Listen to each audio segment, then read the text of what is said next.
Greetings everyone, and welcome to this week's edition of Ask Shane Anything right here on Sifted Games at SIFTD.net. I am Shane Satterfield, the founder of Sifted, and this show lets us connect on a far more personal level because you can ask me about anything, not just video games, music, whatever.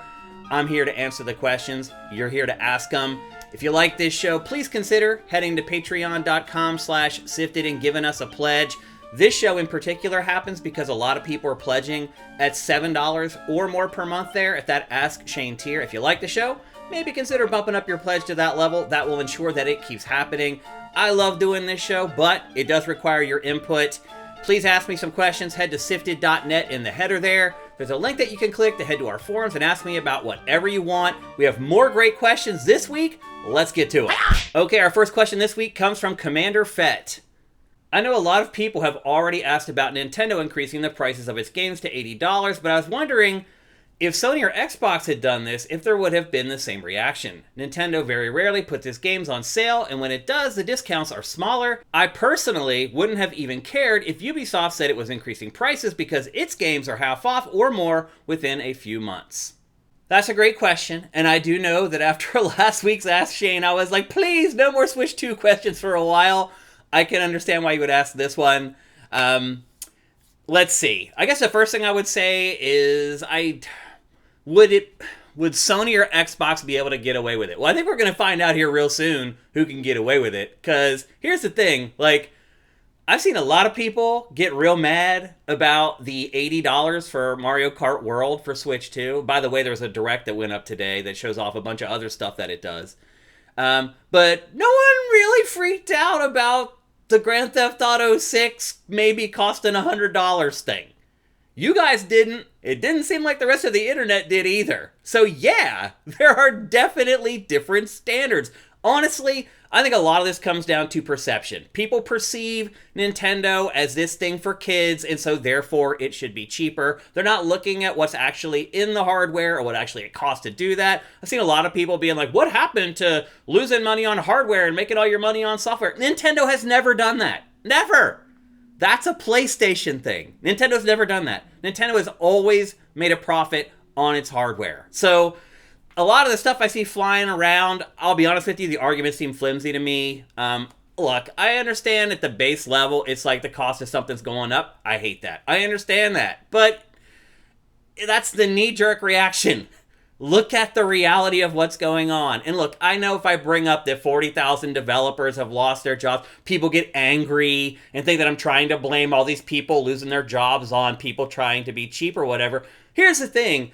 People didn't lose their jobs just because of capitalism. Just because that arrow always needs to go up. That's not 100% why everybody lost their jobs. I know everybody wants to shove it that way, but that's not it. There are other things at play there. I mean, a big part of it is just the shift to games as a service, that people are just spending way more money. I saw today something that blew my mind. The sales charts as far as revenue are concerned from Newzoo came out today. And Assassin's Creed Shadows by far is the second biggest sales for the entire year or whatever. But if you look at Newzoo's chart, it's crazy. Fortnite was still the game with the most revenue for March. Now, to be fair, Assassin's Creed Shadows only had a couple weeks in March for sales and Fortnite had the whole month. But still, that shows you that the biggest game release of the month was defeated by a game as a service as far as revenue generated that month. Think about that. Epic Games is basically releasing the biggest AAA game every month. It's going to be hard to survive making games if that's what's happening. That's all there is to it. So, again, I understand it's a knee-jerk reaction. It went from 70 to 80, that bad. There's so much more to it. And it's like, if you don't want to get into the nuance of it, then don't go on social media and spout your BS. That's what social media has done. It's given people the idea that no matter how misinformed or unresearched their opinions are, that they still matter. And they don't. So, do I think PlayStation or Xbox can get away with it? Yeah, I do. And they're about to. I mean, look, Grand Theft Auto 6 isn't launching on Switch 2. It's launching on PlayStation 5. and Xbox Series X. And it's going to be more than $70, and I guarantee you, people are not going to be as mad as they are about Mario Kart World right now. So, yes, I do feel like there's different standards here. I do think it's a lot about perception. Oh, that's a kid's toy. It shouldn't cost any money. It still costs money to make stuff. It doesn't matter who uses it in the end. So, again, I hope I don't have to talk about this again. It's getting real old. I get it. People are pissed off. They're going to have to pay $10 more for Mario Kart World. There's really nothing left to say about it. Okay, next up, we have a question from Cinetike. Hey Shane, how are you? If you could pick a superpower, what would it be and why?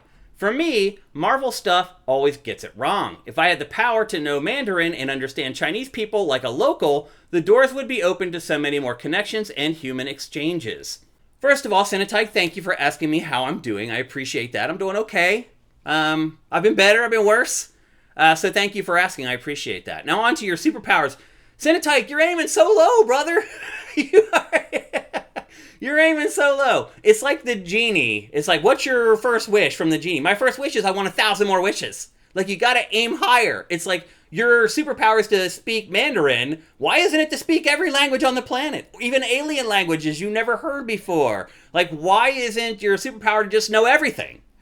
Like, that's probably... If I had to choose a superpower, that would probably be what it is. Knowing all things. Everything. If I had the answer to everything, that's a pretty big superpower. I think, honestly, the other superpower that would probably make you most successful in modern life is invisibility. Not being crazy strong or being able to shoot lasers out of your eyes, but being able to be invisible. Because that allows you to kind of attain the other thing I was talking about, which is gain all knowledge. Because if you can sneak around and nobody knows you're there, you're going to be privy to every conversation that you want to be privy to. And a lot of them that you shouldn't be privy to. So I think invisibility is honestly, in our modern society, might be the best superpower that you could have. But then you can just aim for the stars. My superpower is I'm strong enough to throw a planet or whatever. I mean, that whole thing is kind of a pointless discussion, honestly. Not to rag on your question or anything. It's fun to think about. But really, when you start thinking about it, like, my superpower is I can bind together 8 universes and turn it into one and then destroy it. Like, it's so easy to just start aiming literally for the stars and kind of get completely out of bounds. So I think if someone ever came to you, Cinetike, and said, hey, I'll give you a superpower, what do you want? You should definitely aim a little bit higher. Okay, our next question comes from Derek D111. Why are the arcade sports games gone? Why are there no current versions of NBA Jam, NFL Blitz, Ken Griffey Baseball, and Wayne Gretzky's 3D Hockey? I know they won't make as much money as FIFA or Madden, but they should require a lot less resources to create. Well, Derek, I'll be honest with you, I am someone who enjoyed those arcade sports games back in the day, all of them pretty much. I've had, I don't know, stretches where I've been addicted to pretty much all those games that you mentioned. Seriously. Even Wayne Gretzky's 3D Hockey. For a while there, I had a group of friends that we played that religiously, and it was a big deal. So I get it. I love arcade sports games. I like sports in general, as you know. I'm wearing a Penguins hat right now. It's the last day of the season for the Penguins, which sucks. So I'm wearing this in honor of their horrible season. But the reason that they've gone away is because way back in the day, you probably remember EA Sports Big. EA Sports had this idea a long time ago that, hey, we should produce these other more fun, more accessible versions of our sports games alongside our simulations. And at first it seemed great. You had football, you had basketball. They seemed like they did well with the first iterations. Like, they would always release the first one and it'd be great. And it would do well for sales.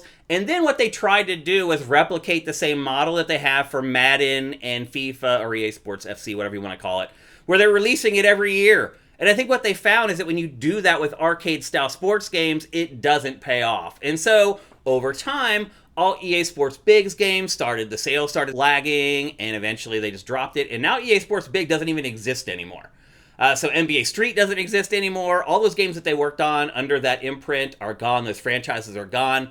Activision, for a long time, had this whole line of sports games. A lot of them were extreme sports games, like wakeboarding and weird stuff like that. Those all went away. Honestly, a big part of it is, just in general, the sports market kind of dried up. I mean, we can't even really get like a new Tony Hawk's Pro Skater at this point and get people to support it. So sports games in general have fallen off. But then the other problem becomes, as you mentioned, the arcade-style sports games do not sell as well as the sports simulations. So There's less revenue there. The problem is you still have to pay for the crazy expensive licenses. This is the same reason why NCAA football went away for a long time, because EA realized, hey, we're going to have to pay the college athletes, and the game no longer generates enough money for us to be able to afford to pay the college athletes. And eventually EA got over it, and then they released it, and it's a smash hit. But here's the thing.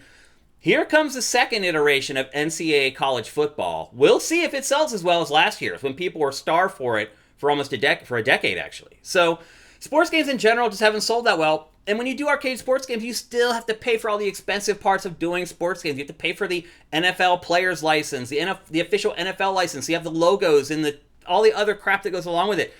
It's not financially prudent to make arcade-style sports games anymore. And so what you're seeing is a lot of the little guys doing it. And like, there's a football game that came out that was like all old NFL players, or you get some that don't have any NFL players at all. That's kind of what you're seeing. Like, it's kind of turned into an indie thing. And just in all honesty, just playing football or just playing basketball without the real players and the real teams there, it loses a lot of its luster. I'm a huge sports guy, and I feel like if anybody could kind of break through that, it would be me. And am I interested in playing a football game that doesn't have the Steelers in it? Probably not. So anyway, there's a bunch of reasons why sports games have fallen off, and more specifically, arcade sports games. Okay, our last question this week comes from Zet Saber. McDonald's asks you to create the McShane. What ingredients do you put on it? Well, Zet Saber, the timing of this question could not be better or worse, depending on how you look at it. So just recently, my wife and I's very favorite burger joint here in Los Angeles went out of business and closed. In fact, it happened like the first week of January. We didn't get a heads up about it, so we weren't even able to go in and get one last burger before they closed. It was this place called Plan Check. And I've actually talked about Plan Check on this show before, because their burgers were literally the best burgers in the world. However, after my wife and I would eat there, we'd get a burger and fries and 2 drinks. It would cost about $50 or $60. After tip, even more than that. So you can see why it didn't last. But they have a burger on that menu called the Chef's Favorite that is literally the best burger that ever existed in the history of the world. And my McShane at McDonald's would just be that, because I can't find it. We have searched all over the city of Los Angeles to find a burger that's similar, and there's nothing even in the same ballpark. So it's crazy. It's a burger that's fat and juicy, but it has a cheese chip on it, where they like dehydrate cheese into this hard chip that they put on there. It has this stuff called ketchup leather on it, where they simmer down ketchup until it literally turns into like leather, and then they lay it on the patty and it just like covers the patty. It has a fried egg on it. It has this special homemade hot sauce on it. It is amazing. Literally the best burger that ever existed, and now it's gone. And so for me, the Chef's Favorite from Plan Check would turn into the McShane at McDonald's. Now the thing is, it probably wouldn't sell very well. The fried egg would turn off most people. I'm just telling you, you got to try it. It's freaking amazing. The fried egg would turn most people off. Also, the cost of it, McDonald's would never carry something that would cost that much, because I'm guessing at the very least it would cost like $12 or $15. So that's my dream of the McShane. However, I don't think it will ever come true. Okay, that's it for this week's edition of Ask Shane Anything. Once again, a huge thanks to anybody pledging at patreon.com/sifted, but a big, big thanks to people who are pledging at that $7 or more per month tier, that Ask Shane tier. That's why this show keeps happening. I love doing this show. It's a nice pick-me-up during the middle of the week, and I love interacting with our fans. So thanks for everything, your pledges, your questions. I appreciate it all, and we'll see you next week.